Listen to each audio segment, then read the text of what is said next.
คนญี่ปุ่นก็ต้องบอกว่าทำงานค่อนข้างซับซ้อนสเต็ปเยอะคอนเฟิร์มเยอะทำคลิปส่งให้เขานี่ต้องผ่านกี่คน โอ้โหยิ่งทำกับรัฐบาลนะผมบอกเลยตรวจจัดเลยอ่ะยินดีต้อนรับเข้าสู่ช anel แวร์ฮักวันนี้อยู่กับคุณบิวนะคะ คงไม่มีใครคุ้นหน้าบิวในแบร์ฮัก ทำไมอ่ะ ไม่ค่อยได้ออกคลิป จริงบิวมาออกกับเราบ่อยแล้วหลายรอบแต่ว่าตัวบิวเองอ่ะเขาจะไปดังที่ญี่ปุ่น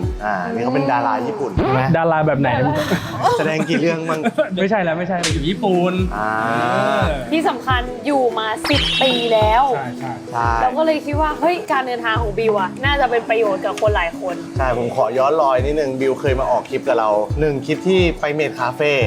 2ไปเบปปุไปเที่ยวเบปปุคนนี้เขาอยู่จังหวัดเบปปุเป็นแบบต่างจังหวัด จังหวัดโออิตะเมืองเบปปุ เป็นเมืองน้ำพุร้อน ใช่ ต้องบอกว่าบิวเนี่ยเป็นคนเปิดประสบการณ์ให้ผมอาบน้ำพุร้อนแบบ เปิดหมดไม่มีปิดบังนี่เปิดถอดก่อนคนแรกเลย เอานะจะทำสิ่งนี้นะจริงๆเราเอากล้องเข้าไปถ่ายไม่ได้มันละเมิด privacy ญี่ปุ่นข้างในเป็นยังไงแล้วมาดูตอนเสร็จเดี๋ยวมาเล่าให้ฟังเห็นของบิวแล้วก็เพิ่งเข้าใจว่าเราก็ขนาดเล็กนะ อย่าไปบอกเขาสิอย่าไปบอกนี่เป็นเรื่องสมมติทั้งหมดเลยนะครับ เรื่องจริงเราจำได้ เดี๋ยว เราโชคดีที่เราเป็นผู้หญิงคนเดียวนะคะ เราก็ไปเข้าของเราคนเดียว แต่ว่าพวกแกอ่ะมันบทสนทนาหลังจากเสร็จอ่ะมันบอกว่าโอ้โหของบิวใหญ่มาก เดี๋ยวแล้วไม่ใช่นี่คนเดียวเอซิลีด้วย ทุกคนมาแล้วแบบบอกกับเราอ่ะโอ้โหของบิวใหญ่มาก กูกับหลีมองหน้ากันแล้วก็แบบหลีพวกกูก็คงเท่านี้แหละ ซึ่งในวัน พอออกมาปุ๊บเราก้มดูของตัวเองเว้ยแม่งหดแบบ คือหดเท่าเล็บนิ้วก้อยอะแล้วฉันไม่เคยย่นขนาดนี้มาก่อนไอ้เนี่ยแล้วเราอยู่ที่ญี่ปุ่นแล้วเราทำบริษัทอะไรที่ญี่ปุ่น ตอนนี้ทำเป็นบริษัทวิดีโอโปรดักชันอยู่ที่นั่น พวกเราเคยเป็นลูกค้าบิวด้วยนะ คุณเป็นลูกค้าคนแรกของผมนะรู้เปล่าคลิปอะไรทำ MV อมยิ้ม อมยิ้มนะ ชอบที่ยิ้ม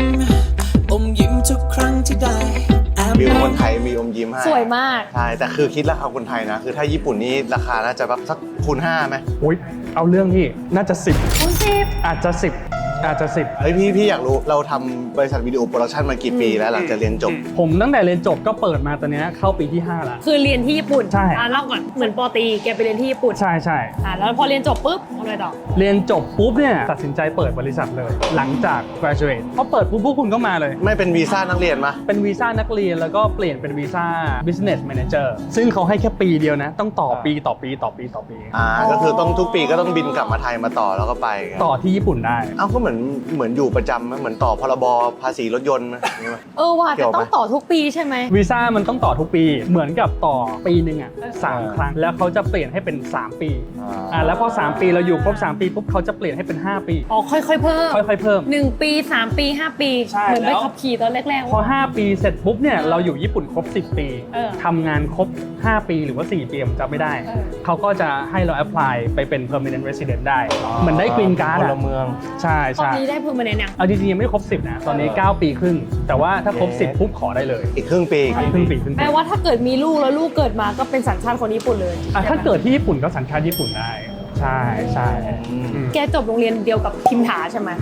ใช่เรียนมหาลัยที่ชื่อว่า APU พี่พิมถาก็จบที่นั่น ดังมากเลย ใช่คือถ้าบอกว่าเฮ้ยจบมเดียวกับพี่บิวอ่ะไม่มีใครสนใจ ไม่มีใครสนใจบอกว่ามอเดียวพี่พิมถาเนี่ยสนใจแน่นอน ทุกคนแบบว่าตามไปเพราะพิมพ์ถา พี่พิมถาถ้าดูอยู่ก็สวัสดีครับไม่ได้เจอนาน แล้วพี่บิวทำบริษัทโปรดักชันเนี่ยปัจจุบันเนี่ยรับมาทั้งหมดแบบกี่งานแล้วพอนับได้ปะ โหเอาจริงงานปีหนึ่งผมไม่ได้เยอะนะเพราะว่าที่บริษัททำกันอยู่แค่3 คน5 ปีเนี่ยมีกันแค่3 คน 3 คนแบ่งหน้าที่กันยังไงบ้าง เหมือนเป็นอเวนเจอร์พี่เหมือนทำกันทุกอย่างเลยมันก็จะมีคนหนึ่งเมนแบบโปรดักชันคนหนึ่งเมนแมネจเมนต์อะไรอย่างเงี้ยแล้วก็อีกคนหนึ่งเขาจะแบบเมนทำบัญชีแล้วก็ finance การเงิน การเงินแล้วเขาก็จะคุยเก่งกับคนญี่ปุ่นเขาเป็นคนญี่ปุ่นอะไรอย่างเงี้ย เซลล์ด้วย ก็จะมาช่วยเซลล์ด้วยประมาณนั้น แล้วคุณทำหน้าที่อะไรเป็นหลัก ผมก็จะเป็นแบบว่า One man มี army มีแพลนงานด้วยแล้วก็เป็นที่เทคแคร์ด้านโปรดักชันทั้งหมด เป็นแผนงานเป็นโปรดิวเซอร์ เป็นอีดิเตอร์ ดีเลกเตอร์เป็นตากล้องกำกับ เกตติ้งได้ไหมเกตติ้ง เกตติ้งด้วย เกตติ้งใส่ซับด้วย ลงเสียงใส่ครับ ดีป่ะเกียร์ดีป่ะ เครดิตช่วยกัน โมชั่นนะโมชั่น พอแล้ว โมชั่นทำไหม ผมจะไปจ้างคนมาช่วยทำ แปลว่าเคยทำเองมาก่อน เคยทำเองมาก่อนแต่ว่าคือถ้าเราทำเองทั้งหมดอ่ะมันไปได้ไม่ไกลพี่มันไปไหนไม่ได้มันก็อยู่แค่นี้แหละก็เลยแบบว่าเริ่มข ขยายจ้างคนบ้างจ้างจากไทยเนี่ยแหละรุ่นน้องที่รู้จักกัน เขาไปอยู่ญี่ปุ่นเลยหรือว่าเป็นงานที่แบบส่งมาให้ เป็นงาน ทำออนไลน์ ทำออนไลน์ ทำออนไลน์ ใช่ใช่ พี่อยากรู้อันนี้เป็นวิทยาทานเผื่อคนไทยแบบอยากไปทำงานญี่ปุ่นอ่ะเปิดบริษัทมันยากไหมมันต้องทำยังไงวะ เปิดบริษัทที่ญี่ปุ่นยากมากนะเริ่มแรกมันต้องมีเงินลงทุนก่อนว่าเปิดบริษัทต้องมีขั้นต่ำ5 ล้านเยนสำหรับคนต่างชาติ โอ้แล้วเรามีอ่ะ ตอนนั้นเพิ่งเรียนจบด้วยนี่ เพิ่งเรียนจบแล้วก็มีเงินเก็บจากการประกวดทำวิดีโอพอได้เงินรางวัลมาก็คือเก็บหอมรอมริบมาเรื่อยๆ สมัยนั้นการปั๊มยอดไลค์มันทำได้ง่าย มันทำได้ง่ายเพราะว่ามีช่องแบร์ฮักมาช่วยปั๊มยอดไลค์ด้วยอะไรอย่างเงี้ย บิวมันก็เลยแบบว่าไปจ้างเขา เดี๋ยว โอ้ อันนี้ไม่ใช่แล้วอันนี้ไม่ใช่แล้วไม่ใช่แล้ว เฮ้ยตอนนั้นเรียนจบมีเงินเก็บกี่บาท ตอนเรียนจบก็คือมีเงินเก็บประมาณเกือบล้านใช่ ทำงานพิเศษไหม ผมทำงานพิเศษให้มหาลัย ตรงนั้นเป็นเงินเก็บเราวะ เป็นเงินเก็บของเราด้วย เพราะว่าที่ญี่ปุ่นเขาจะมีระบบที่เรียกว่าอาดูไบโตะก็คือทำพาร์ทไทม์แล้วเขาก็จะได้เงินเดือนขั้นต่ำของแต่ละเมืองนั้น ซึ่งแบบสมัยผมอะเมื่อ 7-8 ปีก่อนอะเรทเงินมันจะประมาณ 750 เยนต่อชั่วโมงซึ่ง 750 เยน ประมาณ 200กว่าบาท ต่อชั่วโมง ต่อชั่วโมงต่อชั่วโมง ว้าว คือในโตเกียวมันจะเกือบ1,000 เยนเลยพี่ แต่ว่าบ้านนอกอ่ะมันก็จะแบบ700 เยน ก็อย่างที่บอกเมื่อกี้เปิดบริษัท5 ล้านเยน แล้วก็จะมีเรื่องของ business plan ที่ต้องเขียนให้แบบละเอียดมากๆ เขียนให้ใครเขียนส่งใคร เขาเรียกว่านิวกังนิวกังคืออะไรภาษาไทย นิวกัง คนที่จะออกวีซ่าให้เราอะ อารมณ์เหมือนราชการอะ ราชการของเมืองนั้นๆว่าแบบจะเปิดบริษัทนี้คู่แข่งเราคือใคร เราเด่นกว่าเขาตรงไหน เราด้อยกว่าเขาตรงไหน 3 ปีนี้ลูกค้าเราจะเป็นใคร มึงถามจริงเขาอ่านเหรอวะ เขาอ่านพี่ ถ้าไม่เขียนไม่ให้วีซ่าใช่ไหม ถ้าไม่เขียนเนี่ยเขาจะพิจารณาไม่ให้วีซ่าเลย เพราะผมเนี่ยรอประมาณ 6 เดือน ถึงจะยอมรับให้เปลี่ยนเป็นวีซ่า business manager แล้วเขาเป็นใครทำไมเขาแบบมีความรู้มาตัดสินเราว่าสิ่งที่เราเขียนมันถูกมันผิดมันดีไง ผมว่าเขาดูเรื่องความเป็นไปได้มากกว่าว่าถ้า business plan เรามันละเอียด แล้วมันแบบ possible อ่ะ เพราะว่าเราแนบงานของเราไปด้วยไงพี่ อ๋อ ว่าเรา เรามีพอร์ต ทำแบบนี้ได้นะ อ่า เพราะงั้นถ้าเขียนให้ละเอียดมากๆอ่ะเขาจะใช้เวลาในการอ่านในการคัดคนอ่ะแล้วก็ให้เราเปิด แต่อย่างน้อยอย่าลืมว่า 5 ล้านเยนต้องมีในบัญชี เป็นบัญชีบริษัท เป็นบัญชีกลางเป็นแคปิตอลของบริษัทใช่ ข้อ2 business model มีข้อ3ไหมต้องมีคนญี่ปุ่นเป็นหุ้นหรืออะไรเงี้ย ข้อ 3 ต้องมีคนญี่ปุ่น 1 คนเป็นพนักงานในบริษัทถึงจะได้วีซ่าง่ายขึ้น แล้วก็อาจจะต้องมีอาจารย์ที่เก่งด้านกฎหมายมาช่วยให้คำปรึกษาเราด้วย เพราะว่าเอกสารต่างๆนานาผมเรียนญี่ปุ่นมา10 ปีอะก็ต้องบอกว่าผมไม่ได้เก่งภาษาญี่ปุ่น แต่ว่าเราคุยได้ในฐานะแบบว่า daily life ใช้ชีวิตได้ คุยธุรกิจได้บ้าง แต่เอกสารที่เขาให้ผมอ่านอะผมเหมือนว่าเอ้ย เหมือนภาษาไทยที่เราอ่านภาษาไทย ภาษากฎหมายไม่รู้ ไม่ เรื่อง รู้เรื่องใช่แล้วมันดันเป็นภาษาต่างชาติอีกเลย พี่อยากรู้ว่าแบบทำบริษัทในญี่ปุ่นอะรายได้มันเป็นยังไงวะ พูดแบบเป็นตัวแทนให้กับคนทำธุรกิจในญี่ปุ่นไม่ได้ เอาแค่ความเห็นเราแหละ ผมเปิดในต่างจังหวัดแล้วดันเป็นวิดีโอโปรดักชันอีก ที่ใครพูดก็คงจะแบบไปเปิดอะไรตรงนั้นน่ะทำไมไม่มาเปิดโตเกียว อารมณ์เหมือนคุณเปิดบริษัทโปรดักชั่นแต่คุณอยู่กาญจนบุรี ผมว่าอย่างผมนี่น่าจะอยู่ปัตตานีเลยอะ ปัตตานีคือไกลตัวเมืองเลย ไกลตัวเมืองสุดๆไปเลยอะไรอย่างเงี้ยรายได้ก็ต้องบอกว่าอย่างผมเนี่ยจะได้งานจากลูกค้าที่เป็นแบบพรีเฟกเจอร์เป็นจังหวัดเขาจะมาจ้างเรา ทประจำจังหวัด อารมณ์ประมาณนั้น ซึ่งแต่ละจังหวัดเขาก็จะมีงบประมาณของเขาเอง งานหนึงนี่รับประมาณเท่าไหร่ งานหนึ่ง เอาสูงสุดที่เราเคยรับกับ สูง ต่ำสุด สุดที่ผมเคยรับอ่ะจะอยู่ที่ประมาณ 5-6 ล้านบาทต่อหนึ่งงาน 1 วิดีโอ ตอนหนึ่งงานใช่ผมต้องบอกก่อนมันเป็นด็อกิเมนทารีเกี่ยวกับการกำเนิดออนเซ็นซึ่งการกำเนิดออนเซ็นคิดดูพี่มันน่าจะใช้เวลาหลายแสนหลายล้านปีมาก ในการเกิดธรรมชาติพวกนั้นนะเราทำไง ซื้อสต็อกฟุตเทจเอา เดี๋ยวไม่ใช่ ต้องทำ CG ใหม่ทั้งหมดเลยตั้งแต่เริ่ม5-6 ล้านน่ะมันจะไปลงกับ CG ค่อนข้างเยอะน่าจะเกือบครึ่ง โอ้3 ล้านเลยเหรอ น่าจะ ฟิว เกือบครึ่งน่าจะเกือบครึ่งการถ่ายทำทั้งหมดทั้งมวลเนี่ยใช้เวลาเกือบปี โอ้ถ่ายปีหนึง 1 ปี ทำไมไม่ซื้อสต็อกฟุตเทจเอาวะ นั่นน่ะสิผมก็แบบ คลิปละ5,000เอง ระหว่าง1 ปีนั้นรับงานอื่นไหมปะหรือว่าแบบ3 คนในบริษัทเนี่ยทุกคนต้องมาลุมงานนี้งานเดียว คือถ้าจะต้องมาลุมงานนี้งานเดียวเลย แต่ว่าก็มีงานเล็กๆย่อยๆจากมหาลัยที่มาจ้างผมเหมือนกันอะไรอย่างเงี้ย แล้วเรทแบบงานมหาลัยงานเล็กๆอย่างเงี้ยเขาจ่ายกันเท่าไหร่ งานเล็กๆ ผมจะเริ่มตั้งแต่ 100,000 บาท ก็ของพวกเราไงที่วิวพิเศษให้พวกเราก็ประมาณนั้น ตอนที่ผมทำให้พี่ๆก็คือจะอยู่ในเรนจ์แบบว่าราคาเพื่อนๆกันเลยอะแต่ว่าใส่ให้แบบเต็มที่เลยนะตอน เราใหญ่อะเราก็รู้ตัวดี หมายถึงบริษัท บริษัทใหญ่ โปรดักชั่นใหญ่ เฮ้ยสงสัยอย่างเดียวแล้วทำไมมาขนาดเนี้ยไม่ย้ายสักทีไม่ย้ายไปอยู่ในเมืองเลยอะ ตอนแรกคือเราอยากเปิดในที่เล็กๆ เพราะว่าเขาอะสนับสนุนให้เราเปิดบริษัทในเมืองนั้นด้วย อ๋อ มีงบจากต่างจังหวัดอะไรเงี้ย ไม่เชิงเป็นงบเขาลดให้เราจาก5 ล้านเยนเงินตั้งต้นเหลือ3 ล้านเยน ซึ่งไข่มัน ฟรีกว่า แล้วเขาก็มี NGO อ่ะเป็น organization ที่มาช่วยเราในการเปิดบริษัทที่นู่นด้วย คือเหมือนว่าอยากจะให้ความเจริญมันกระจายออกถึงโตเกียว ใช่ใช่ใช่แล้วก็ไม่อยากให้นักเรียนที่เข้ามาเรียนอ่ะเรียนเสร็จออกเขาไม่ต้องการเขาต้องการให้เรียนเสร็จสร้างอาชีพ อยู่ญี่ปุ่นซะ ใช่ แล้วอยู่ในเมืองซะ อยู่ในเมืองนั้นประมาณนั้น เอ้ยแล้วตอนนั้น3คนแล้วตอนนี้กี่คนละ ตอนนี้เหลือ2 คน ไอ้สัตว์บริษัทมึงไม่โตเลย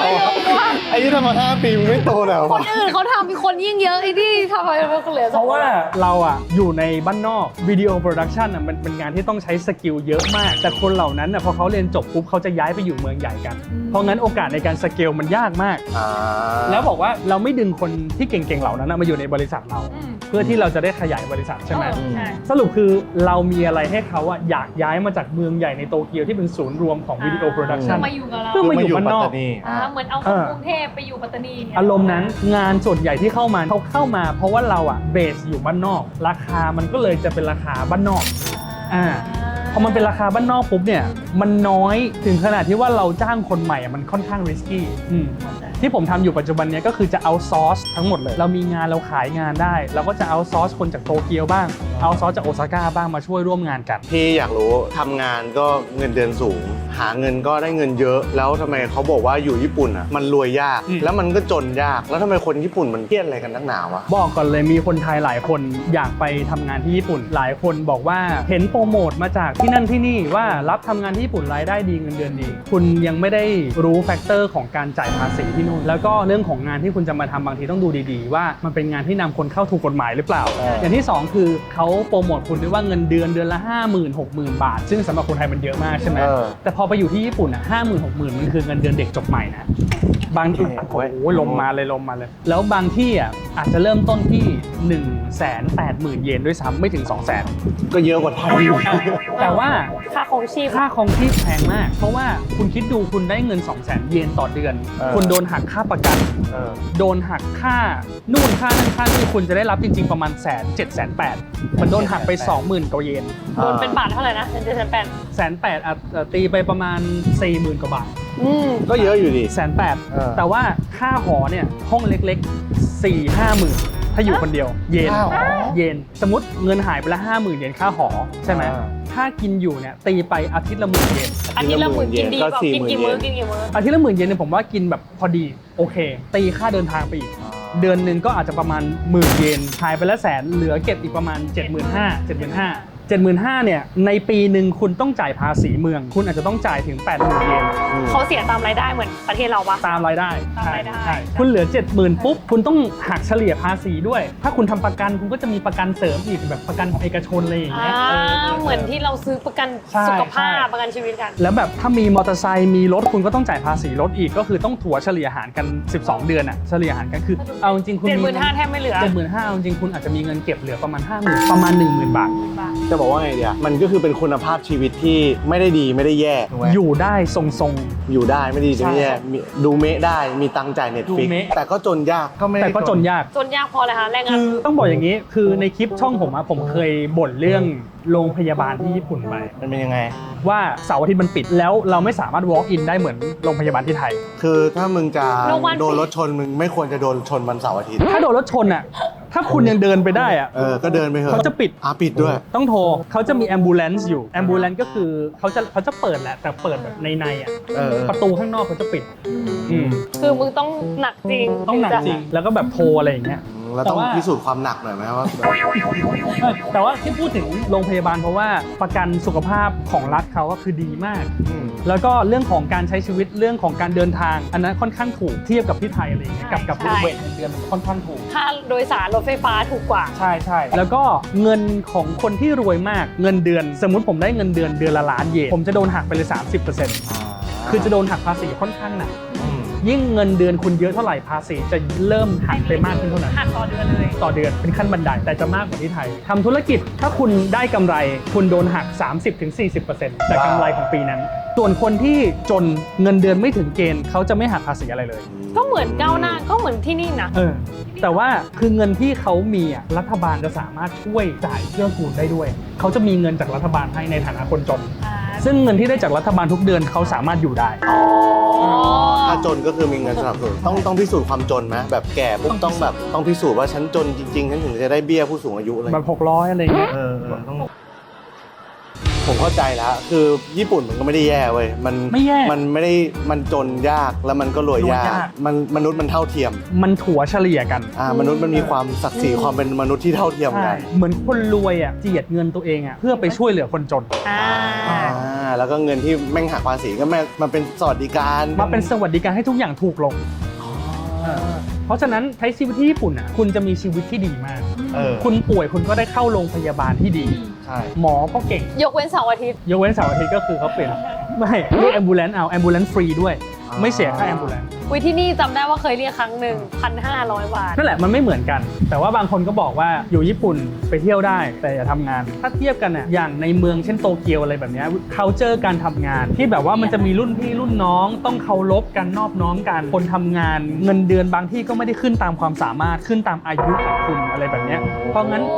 ถ้าคุณลาออกเนี่ยบางทีเงินเดือนคุณอาจจะลงมาก็ได้หรือเปล่าอันนี้ก็ไม่ชัวร์เหมือนกัน ลาออกก็ลาไม่ได้ คือบางคนเขาบอกว่าการ เลยต้อง ลา ผู อก อก อยู่ที่ไหนนาน ใช่ถ้ายิ่งผูกอยู่ในนั้นนานๆเงินเดือนเขาจะขึ้นเรื่อยๆขึ้นเรื่อยๆขึ้นเรื่อยๆ กา อะ ร ไร ลา แบบ ออก นี้ ก็เหมือนเริ่มต้นใหม่ อันนี้บอกไม่ได้ อั นนี้ผมไม่ได้ไป รู้ระบบการทำงานของคนในโตเกียว แต่ว่ารู้ว่าเขาจะเพิ่มผ่านอายุงาน ยายเค ใช่ บางคนเนี่ยเด็กๆถึงก็บ่นเลยว่าทำไมคุณลุงคนนั้นนะไม่ค่อยได้ทำงานอะไรเลย แต่เงินเดือนสูงมาก คือแบบนั่งเฉยๆอะแบบพิมพ์อะไรก็ไม่รู้แต่ว่าพิมพ์ลมอ่ะปหกดยสวอะไรอย่างเงี้ย มันมีปัญหาพวกนี้เยอะทำงานดึกล่วงเวลานู่นนี่นั่นใช่ไหม ครับ คนญี่ปุ่นก็ต้องบอกว่าทำงานค่อนข้างซับซ้อน คุยเนี่ยเขาไม่คุยผ่านไลน์เหมือนคนไทยนะ พิมพ์อีเมล แล้วซีกันเป็น100 คนรีプライเนี่ยโอ้โหเหมือนแบบผมเลื่อนละนิ ๆ ว ปก ล็อก ติหรือเปล่าหรือว่าแกไปเจอคนราชการหรือเปล่า ไม่เป็นปกติครับสเต็ปเยอะคอนเฟิร์มเยอะ ทำยิปส่งให้เขาที่ต้องผ่านกี่คน โอ้โห ยิ่งทำกับรัฐบาลนะผมบอกเลยตรวจจัดๆเลยอะส่งงานไปอะเขาใช้เวลาอาทิตย์หนึ่งในการตรวจเพราะเขาบอกเขาต้องส่งให้แผนกนั้นแผนกนี้ที่เกี่ยวข้องดูก่อน แล้วพอเขาฟีดแบ็กมาเขาบอกของานดับต่อไปพรุ่งนี้ อ๋อใช้เวลาฟีดแบ็ก1 อาทิตย์แต่ขอการแก้พวกนี้ เบื่อมากมันจะเป็นประมาณเนี้ย คุณน่าจะทำกับรัฐบาลไทยนะ บางทีเขาไม่ดูนะ เฮ้ยงั้นบิวข้อดีญี่ปุ่นหน่อยที่ทำให้แกอยู่ไป10 ปีแล้วแกก็จะอยู่ต่อไปอีก ผมว่าคุณภาพชีวิตที่นั่นนะเขาดีมาก ถ้าคุณได้งานที่แฮปปี้คุณจะใช้ชีวิตอย่างมีความสุขที่นั่นเลย สิ่งที่คุณต้องทำก็คือภาษาคุณต้องได้ต้อง make friend ให้เยอะให้มีคนที่คุณสามารถพึ่งพาได้อยู่ที่นั่นเอาจริงผมอยู่ญี่ปุ่นเหมือนได้ดีท็อกคือกลับมาไทยอ่ะอาทิตย์เดียวผมอยากกลับญี่ปุ่นละ เฮ้ยจริงเหรอ เออ เพราะมันวุ่นวาย ใช้ชีวิตยาม าก กเดินทางลำบากเราไปไหนเราก็เห็นคนมีแต่ความทุกข์อ่ะ อธิบายไม่ถูก ยังไงอยากเข้าใจอะ เหมือนผมนั่งแท็กซี่อย่างเงี้ย ลุงแท็กซี่จะ ลุง บ่น แท็กซี่เขาก็บ่นเรื่องชีวิตเขาอะเราไปเจอแม่ค้าแม่หาบเขาขายของบนถนนเสี่ยงรถชนอะไรอย่างเงี้ยคือเหมือนแบบร้อนก็ร้อนเครียดก็เครียดคือแต่ละคนดูเหมือนแบบเขามีปัญหาที่ต้องแบกรับ แต่ที่ญี่ปุ่นคือมันไม่มีแบบนั้นไงพี่เพราะทุกคนเท่ากัน แย่เนอะจริงๆ ทุกคนมีเงินเดือนเท่ากัน มันไม่ต้องมาห่วงเลยว่ามันจะมีความเหลื่อมล้ำทางสังคม คนอื่นเอาเปรียบกันอะไรเงี้ยมันไม่มี ต้องบอกว่านายทุนอาจจะไม่ชอบญี่ปุ่น จะไม่ชอบ แต่คนที่แบบอยากจะลืมตาอ้าปากอาจจะชอบญี่ปุ่นเพราะได้ความเท่าเทียม บริษัทที่ใหญ่เขาเลยมาเปิดที่ไทยกันไงเพราะว่าค่าแรงถูก คุยไปแล้วเครียดนะ เครียดไหม เครียดมึงดึงดาร์กอ่ะ สำหรับแบบน้องๆที่มีความฝันว่าอยากจะไปเติบโตในต่างประเทศเลยแล้วถ้าแบบมองประเทศญี่ปุ่นเนี่ยก็จะบอกว่าเฮ้ยมันไม่ได้เป็นประเทศที่แย่นะคุณแค่ต้องเอาตัวเองไปอยู่ในที่ที่มันถูกที่มันควรมีคนแนะนำอะไรอย่างเงี้ยผมว่าคุณจะสามารถอยู่ญี่ปุ่นได้ สิ่งที่แนะนำก็คือภาษาคุณต้องได้ ถ้าภาษาไม่ได้ไม่เป็นไรติดต่อลองดูว่ามันมีโรงเรียนสอนภาษาที่นั่นไหมแล้วติดต่อโรงเรียนสอนภาษาไปเขาก็จะดูแลเรื่องวีซ่าคุณให้ไปที่นั่นเรียนภาษาถ้าเรียนภาษาได้ใบประกาศออกมาแล้วก็สามารถสมัครงานหางานที่นั่นได้ หรือว่ามหาลัยหลายมหาลัยเลยเขาก็เปิดทุนให้กับนักเรียนคนไทยมีโควต้าอยู่ คุณก็สามารถเข้าไปเรียนที่นั่นเรียนจบ4 ปีแล้วก็ไปทำงานต่อที่ญี่ปุ่นก็ได้ไม่มีปัญหา แต่สำหรับคนที่ทำงานแล้วที่นี่ภาษาคุณต้องได้อย่างน้อย N1 ถึง N2 N1 N2 ผลงานคุณต้องดีมาก เพราะว่าถ้ ผลงานด้านไหน คุณ ผลงานด้านไหนด้านที่เราอยากไปทำงาน ด้านที่คุณอยากไปทำงาน แต่ว่าถ้าคุณไม่ได้มาจากนักเรียนเป็นคนทำงานไปแล้วอะโอกาสเข้าประเทศญี่ปุ่นยากยิ่งถ้าเป็นสายงานแบบครีเอทีฟสายงานทำวาดรูปหรือว่าแบบทำวิดีโออะไรแบบเนี้ยเขามีหมดแล้ว ต้องเป็นคนที่เขาต้องการจริงๆ ต้องสุดจริงๆ ทำงาน 3D กราฟิกโหดๆ ที่เขาต้องการบริษัทต่างชาติก็แอพพลายมาได้ เดี๋ยวเขาจะช่วยออกวีซ่าให้ คือตอนนี้ใครที่เป็นนักเรียนคือไปง่ายสุด ผมว่านักเรียนเนี่ยง่ายสุดแล้วในการมาเริ่มลงหลักปักฐานที่ ที่ญี่ปุ่น แต่ถ้าเรียนจบก็คือคุณต้องเก่งจริง แล้ว next step ต่อไปของชีวิตเรายังไงดี ๆ เอาจริงๆผมอยากจะทำบริษัทโปรดักชันเนี้ยไปเรื่อยๆนะเขาเรียกว่าแบบเราอยู่ได้อะเราก็อยู่ไป แล้วทำอาชีพเสริม แต่ว่าถ้าแบบเสริมก็แบบยูทูบเบอร์ท่องเที่ยวญี่ปุ่นอะไรเงี้ยทำคลิปอะไรเงี้ยซึ่งผมก็ไม่ค่อยได้ทำหรอกคลิปเดี๋ยวนี้ แต่ว่าอนาคตก็มีแพลนก็อยากจะเปิดร้านอาหารหรือว่าทำแบรนด์อะไรเป็นของตัวเองสักอย่างหนึ่งแบบตามรอยพี่การพิซานอะไรเงี้ย เฮ้ยกูคิด เฮ้ย อะไร จะเข้าเรื่องนิดนึง อะไรอะไรอ่ะ ไม่ แกจำได้ไหมวันที่ฉันจ้างแกทำของบริษัทแหละ ซันสุ ฉันสูแล้วโลโก้เป็นยังไง โลโก้เป็น SUNSU เลยสีน้ำเงิน แต่ก่อนอะตอนที่ไปทำ MV กับบิวที่ญี่ปุ่นใช่ป่ะ จะทำเครื่องสำอาง ลงทุนเป็นแสน แต่ที่สิ่งที่บีฟกับเขาก็คือสกินแคร์ จะทำสกิน จะ แค ทำโฟม ร์ ล้างหน้า แต่วันนี้คือมันมาเป็นของกินเว้ย ผมว่าพี่มาถูกทางนะ เฮ้ยเราถือผิดแบบเราต้องถืออย่างนี้ มันก็คืออย่างนี้ไอ้นี่รสชาติเมลอน นี่ในนี้ภาษาญี่ปุ่นเขียนผิดด้วย ไม่ภาษาญี่ปุ่นเขียนผิดด้วยอวดเลย เมโล คนญี่ปุ่นที่เขารู้ภาษาญี่ปุ่นอะเขาทักมาบอกว่ามันผิด มันคนละฝั่งกัน มันเขียนผิดฝ่า เมโลอึ ไม่รู้ รสเนี้ยมันคือเมลอนญี่ปุ่น แต่เอาจริงๆอ่ะต้นแบบอ่ะคือไอติมเมลอนเกาหลี คนเรามักจะคิดถึงญี่ปุ่นไงเวลาพูด ใช่ ถึงเมลอน แต่ต้นแบบอ่ะไอติมเมลอนเกาหลี แต่จริงๆอะ ไปมามาร์เก็ตติ้งโปรโมทเป็นญี่ปุ่นด้วยพี่ก็งงเหมือนกัน ผมถามหน่อยองุ่นชายมัสคัตนึกถึงประเทศอะไร ญี่ปุ่น ญี่ปุ่น แต่ของเกาหลีเนี่ยขาย อร่อย แรงสุดเลยเขาขายถูก ถูก เขาขาย ที่ ถูก ที่เชียงรายนะมีแต่ชายมัดแคทของเกาหลี เขาขายถูก ขายถูกขาย ญี่ ดี ปุ่นเขามัวแต่อีเมลกันนะเขาไม่ปลูกสักที เขาไม่ลดราคาเลยเคยกินยังวิวเคยกินซันซูยัง ผมเคยกินรสอื่นครับอืม โอ้ยชิเดสก็ ไอ้นี่คืออร่อยจริงหรือว่ามันเสแสร้ง โอ้ยชิ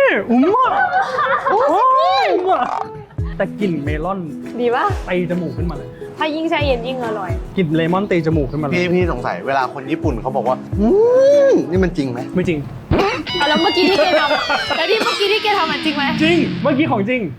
แล้วเวลา แล้ว เขา คนนี้ เวลาเขาอร่อยจริง ๆเขาพูดยังไงวะ พี่ของเพิ่งเข้าปากอ่ะ ยังไม่ผ่านเส้นประสาทลิ้นขึ้นสมองเลย ยังไม่ทันได้กิน อร่อยแล้ว แค่อ้าปากปุ๊บ เข้าเลย เขาต้องทำเป็นมารยาทใช่ไหม เหมือนมันเป็นแบบเขาลงโปรแกรมมา แล้วเวลาเขาอึ้งกับอะไรสักอย่างหนึ่งอะใช่ อันนี้คือเขาอึ้งจริงปะ ไม่จริงล้อเล่นอึ้งจริงก็มี อึ้งไม่จริงก็ แต่ มี ในรายการอ่ะเหมือนเขาผ่านมาเยอะแล้วอ่ะเขาก็ไปอย่างนั้นแหละ เพื่อเขาเรียกว่าเพื่อ react ให้คนดูรู้สึกตื่นเต้น โอ้ยแกแล้วยูทูบเบอร์ที่เขารีวิวอาหารเราจะเชื่อคนญี่ปุ่นได้ไหมเนี่ย ผมว่าคนญี่ปุ่นกินอะไรก็อร่อยหมด พวกของเขาก็อร่อยนะไม่จริงดูสายตามัน ผมเคยจำได้ว่าผมไปกินซูชิร้านหนึ่งแล้วเราไปถ่ายคลิปบล็อกของเราเนี่ยแหละ อ่า เขาก็ถามเราว่าถ่ายคลิปทำไมเราบอกว่าเราเป็นยูทูบเบอร์แล้วเขาก็แล้วทำไม ตอนนั้นเราดีใจไปแล้วว่าโอ้ย เฮ้ยเรา มัน เป็นที่สนใจขนาดนั้นเลยเหรอ ทำไมพี่เอาจริงยูทูบเบอร์ที่ญี่ปุ่นเขาไม่ค่อยต้อนรับนะบางที ไอเอ๋นี่คือเรียกตำรวจ นี่คือแบบนี่ตำรวจแล้ว ชีวิตเราต่อจากเนี้ย next step ยังไง ถือว่าเป็นคนไทยในญี่ปุ่น next step เราจะทำยังไง ผมว่าโปรดักชันก็อยู่ตัวแล้ว แล้วก็อยาก อ๋อยังไม่ทันได้พูด อันนี้ตกใจจริงป่ะ พูดก่อนลืม โปรดักชันอยู่ตัวแล้ว แล้วก็อยากทำอะไรที่เป็นแบรนด์ของตัวเอง แล้วก็สามารถสเกลได้ เอาในฐานะคนไทยคนหนึ่งเราไม่ต้องไปทำอะไรที่ซับซ้อนมากทำอะไรที่เรารู้สึกว่าเราสามารถเก่งในด้านนั้นได้ มีตัวอย่างให้ดูที่ไทยแล้วไปเปิดที่นั่นใช่ไหมมาครับ มาครับ เอมาทำถังเช่าแล้วเอาตัวเองเป็นพรีเซนเตอร์ เพิ่มขนาดท่านชาย ไม่ไหว ไม่ไหวโอเคกำลังหาอยู่ ใช่โอ้ยเหนื่อยทีนี้มันจะเป็นลม เหมือนการเห็นภาพแล้วอะ ก็ประมาณนั้นอนาคตเอาจริงๆเราก็ยังไม่รู้หรอกก็ถือว่าเป็นการใช้ชีวิตเอาจริงๆเราก็ยังอายุน้อยอยู่ผมว่าเราลองอะไรที่เราอยากทำให้มันเต็มที่ล้มก็แค่เริ่มใหม่แค่นั้นเองใช่ อยู่ญี่ปุ่นมา10 ปีตอนนี้อายุเท่าไหร่แล้วนะ 27 20 อยู่ตั้ง17เหรอ ผมอยู่ตั้งแต่17-18 ว้าว อุ้ย27ยังอีกได้อีกเยอะ พุ่งอึ้งแบบญี่ปุ่นไงก็ขอให้บิลโชคดี ครับ กับการ แล้ว เป็น ก็มีของฝากให้บิวกับประเทศญี่ปุ่น อันนี้เมลอน เมลอน ขอบคุณมากนะครับขอบคุณมาก ไปโชคดีโชคดี โชคดีนะคะพี่รถเราจะไปเจอกันที่ญี่ปุ่น แน่นอน ใช่ มาก็บอกเดี๋ยวพาขับรถเที่ยว บ๊ายบาย